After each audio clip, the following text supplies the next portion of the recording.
السلام علیکم dear students, Syed Shahid Gilani from admirer college. Students, اب تک ہم لوگ پرنسپل آف اکاؤنٹنگ میں ٹرمز کو پڑھ رہے ہیں۔ ہم لوگوں کا جو لاسٹ لیکچر تھا وہ 12 تھا۔ ہم لوگوں نے اس میں receivables, payables, debtors and creditors کو ڈسکس کیا تھا۔ بہت امپورٹنٹ ٹرمز تھی کاروبار کی۔ اب ہم اپنی نیکسٹ ٹرم کو دیکھتے ہیں۔ اسٹوڈنٹس، لاس، کاروبار کا میں نقصان ہو جانا، اس کو ہم لاس کہتے ہیں کہ آپ نے کاروبار میں پیسہ لگایا لیکن آپ کو اپنی توقع کے حساب سے منافع نہیں ہوا، ویسے ریونیو جنریٹ نہیں ہوا تو آپ کو لاس ہو گیا ہے۔ when expenses، اسٹوڈنٹس ایکسپینسز اخراجات کو کہتے ہیں۔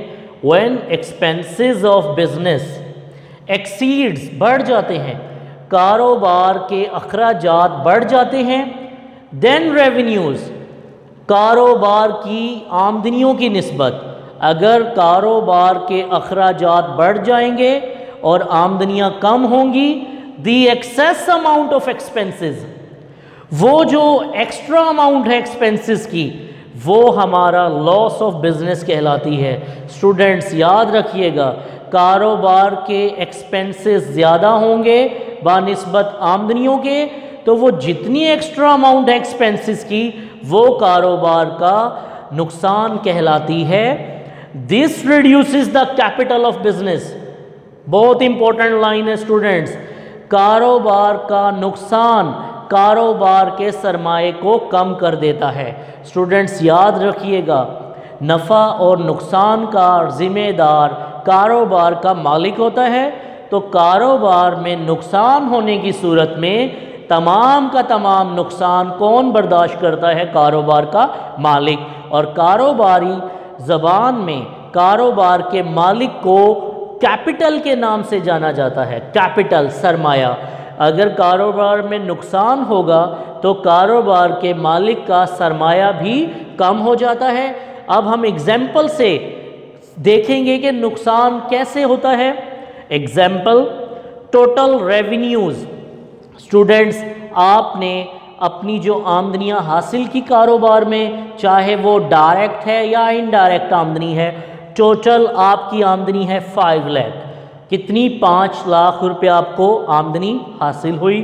اسٹوڈنٹس، تو آپ نے جو کاروبار میں اخراجات کیے ہیں وہ چاہے ڈائریکٹ ہیں انڈائریکٹ، ہم نے پڑھا تھا ایکسپینسز کے بارے میں، rent, advertisement, insurance, stationery, building کا رینٹ، یہ تمام کاروبار کے اخراجات ہوتے ہیں۔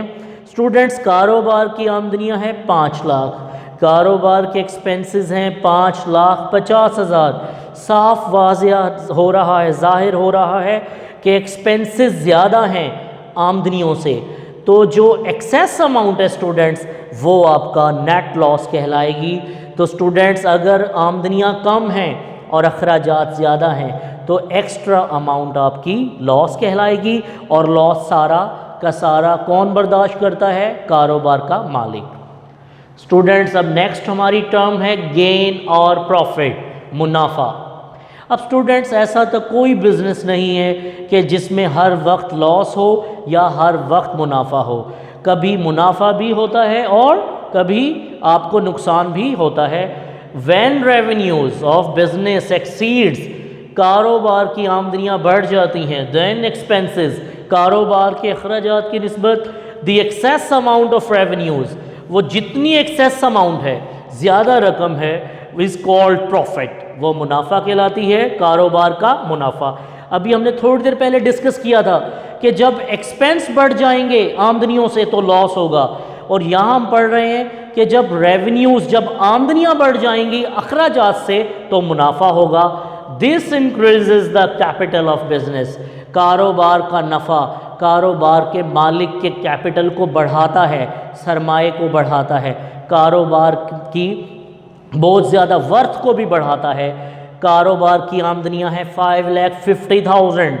اسٹوڈنٹس، کاروبار کے ایکسپینسز ہیں 5 لاکھ۔ تو اسٹوڈنٹس، صاف واضح فرق ہے کہ کاروبار کی آمدنی 5,50,000، کاروبار کے ایکسپینسز 5 لاکھ، تو جو 50,000 50,000 ایکسیس اماؤنٹ ہے اسٹوڈنٹس وہ کاروبار کا پروفٹ آف بزنس ہے اور پروفٹ آف بزنس کس کو جاتا ہے؟ آنر کو۔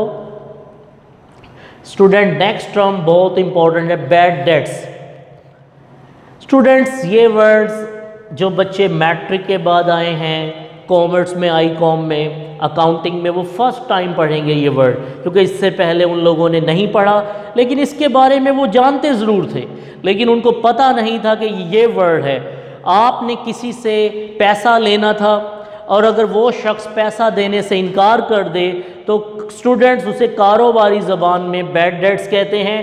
اب ہم اس کی ڈیفینیشن کو پڑھتے ہیں۔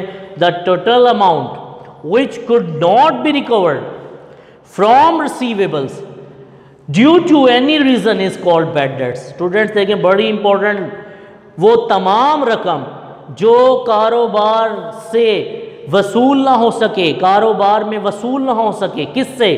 ریسیویبل۔ ابھی ہم نے پڑھا تھا ریسیویبل وہ لوگ ہوتے ہیں جن سے ہم نے پیسہ لینا ہے، کاروبار کے ریسیویبل سے پیسہ وصول نہ ہو سکے ڈیو ٹو اینی ریزن، کوئی بھی وجہ ہے، وہ تمام پیسہ جو ریکور نہیں ہوتا، کاروبار کے اونر کو ریکور نہیں ہوتا، وہ بیڈ ڈیٹس کے نام سے ریکارڈ کیا جاتا ہے۔ اسٹوڈنٹس وہ کیا وجہ ہو سکتی ہے کہ ہمارے ریسیویبلز ہمیں پیسہ نہیں دیتے؟ وہ 3 یا 4 ریزنز ہیں، وہ میں نے یہاں ڈسکس کی ہیں۔ اسٹوڈنٹ ہو سکتا ہے کہ اس کے پاس فنڈ نہ ہو، آپ کو ادا کرنے کے لیے فنڈ نہ ہو، اس کی اتنی کیپیسٹی نہ ہو کہ وہ آپ کو پیسہ دے دے۔ Students wind up of business, ہو سکتا ہے اس نے بزنس کو وائنڈ اپ کر دیا ہے، اور انسالوینسی، اس کو پیسہ دینے کے لیے اس کے پاس پرسنل پراپرٹی بھی نہیں ہے، وہ دیوالیہ ہو گیا، وہ کچھ بھی نہیں دے سکتا۔ تو اسٹوڈنٹس یہ پوائنٹس تھے جو ہمیں بیڈ ڈیٹس کا ذریعہ بنتے ہیں، بیڈ ڈیٹس ہوتے ہیں۔ امید ہے آپ کو سمجھ آئے ہوں گے انشاءاللہ۔ نیکسٹ لیکچر میں ہم ٹرمز کو پڑھیں گے۔ Thank you.